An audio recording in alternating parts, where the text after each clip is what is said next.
The rising sun signifies a clean slate, a new day full of new opportunities and the renewed chance to achieve greatness. Every day is a new day for exploration, a new day for anybody to push themselves to the limit and achieve new heights.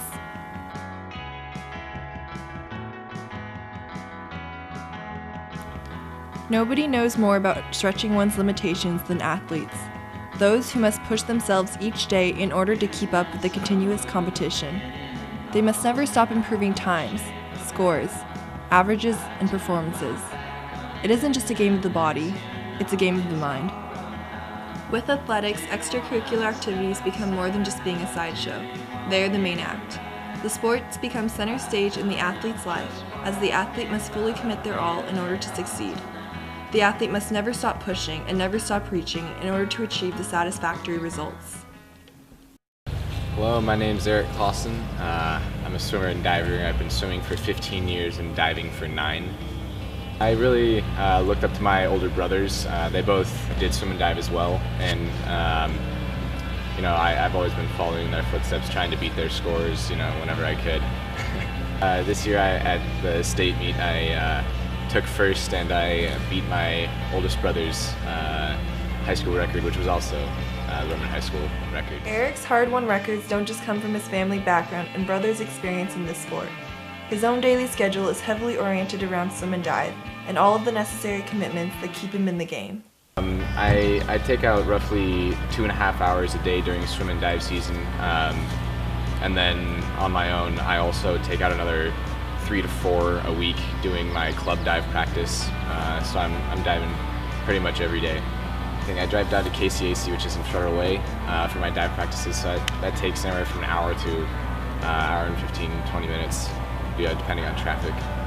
Well, it's definitely pushed all of my schoolwork to later. That's the problem that everyone has with sports. I've always had to, go to practice and then, either try and do homework on the way down and back, or sleep in the car and then just stay up late and do it later.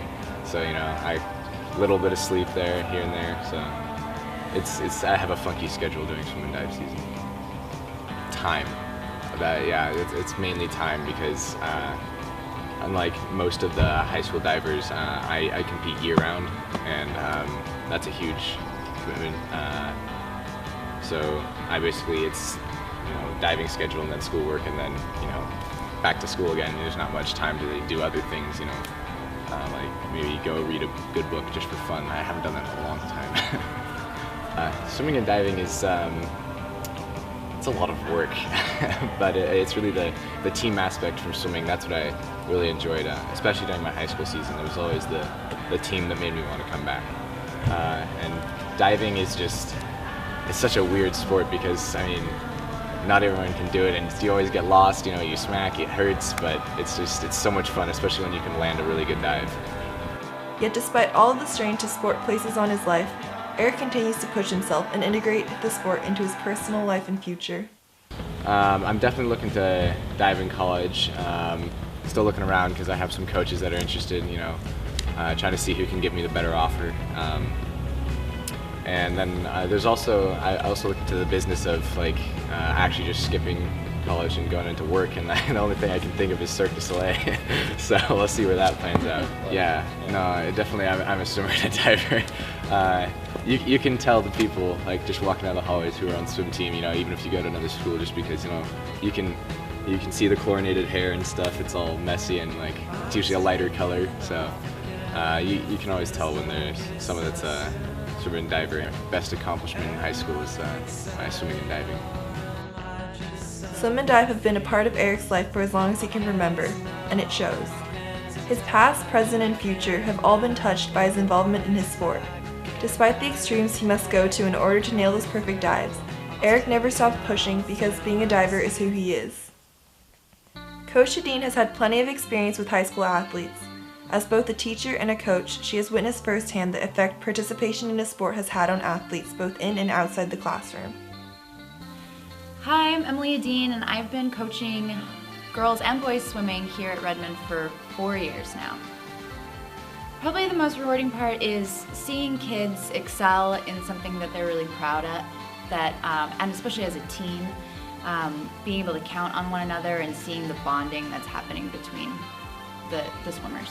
Yeah, I think throughout a season you can see people change quite a bit from the beginning of maybe not quite knowing where they fit in on a team or not being as confident, and towards the end realizing that, you know, this is a team where we're all supporting each other, and there's a lot of confidence that's built throughout a season. Well, I didn't expect to like it so much, really. I was thinking, okay, this should be something fun that I can do to see kids in a different atmosphere outside the classroom.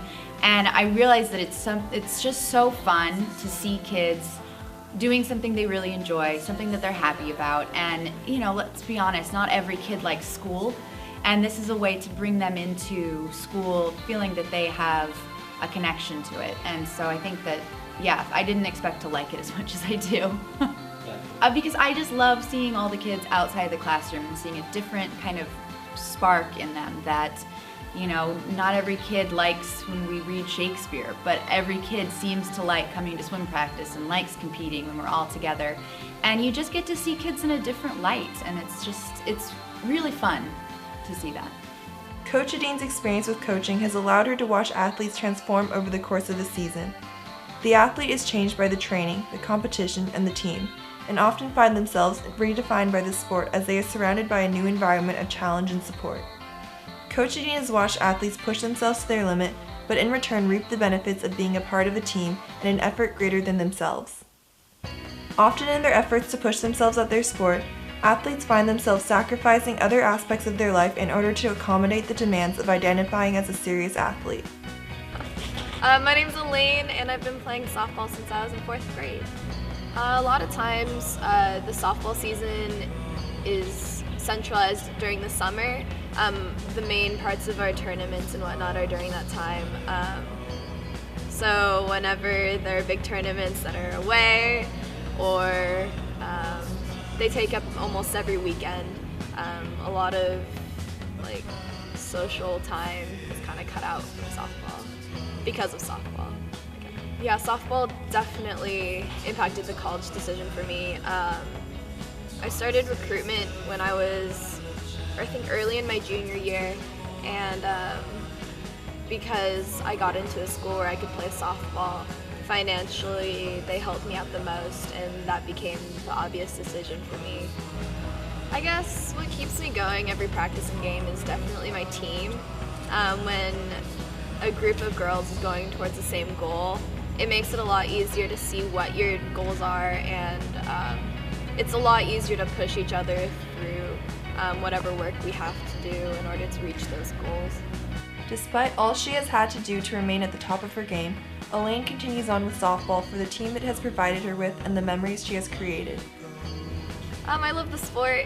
Dedication really isn't something that I question. I've just been doing it for so long, and not only the sport that I enjoy, but I've been part of the same team for so long that my teammates have become some of my closest friends, and it's just lots of fun. Not all sports take place on the field or in a school-organized environment. In fact, some of the most passionate of athletes participate in very unconventional sports. Skating doesn't typically come to mind when someone is asked to name a sport, yet it possesses many of the same qualifications that put it in the same league of any organized high school sport. There are skating competitions, it requires practice and dedication, and it develops friendships and social circles. My name is Kyle, and I've been skating for about 4 years. I chose skating over more conventional sports because it was more individualistic. It was more me pushing myself versus a coach pushing me, and I really like that. I'm more of an individual person. The most rewarding part about skating is landing a trick I've never landed before, because it's either really scary and I have an adrenaline rush, or it's just something I've never done. Pushing myself, basically. It's a reward. I honestly think I made friends through skateboarding, a lot of them. People at the high school will look at you differently if you skate. Now, skateboarding totally shaped me. It's who I am. It's my person. It's more of a passion and a hobby versus a sport that I look at. I look at it as like I'm going out, hanging out with my friends, having a whole lot of fun doing something, and now I'm getting exercise at it too. I just think skateboarding is who made me. I really branched out through skateboarding. I met a lot of friends, became more social. The biggest difference between skateboarding and mainstream sports is the team. It's all on you to learn versus on the coach to push you. So you gotta push yourself. Skating's disassociation with being an organized sport renders it as being one of the riskiest and most extreme sports due to its lack of supervision and guidelines. Yet skaters are some of the most self-motivated athletes who find reward in the smallest slivers of success within countless hours of failure. Kyle is a prime example of the way sports force an athlete to never stop pushing themselves to the limit every day. Limitations for athletes are not solely physical, as athletes not only commit their time and energy into their sports, they commit their lives. In their effort to succeed, they go beyond simply dedicating their bodies and minds, but must also sacrifice aspects of their personal lives. They redefine limitations every day and never stop pushing. But it isn't all in vain, as in return, sports give back to them as well. Sports provide friendships, an artistic outlet, and a niche in the daunting social scene that is high school. Athletics provide an identity and an image. People define themselves by what they are good at and what they are passionate about, and some of the most passionate and talented people in high school are the most serious of athletes. Athletes don't just see their extracurricular sport as an extra activity. They see it as essential to their identity and image. It provides a place in society, an acceptance into college, or just a form of personal expression.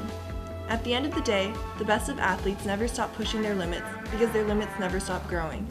It is that consistent dedication to improvement that forces an athlete to remain so committed to his or her sport and form such a close bond with it. At the end of the day, limits are meant to be pushed, and in days new accomplishments are only meant to be beat the next time on the field or in the park.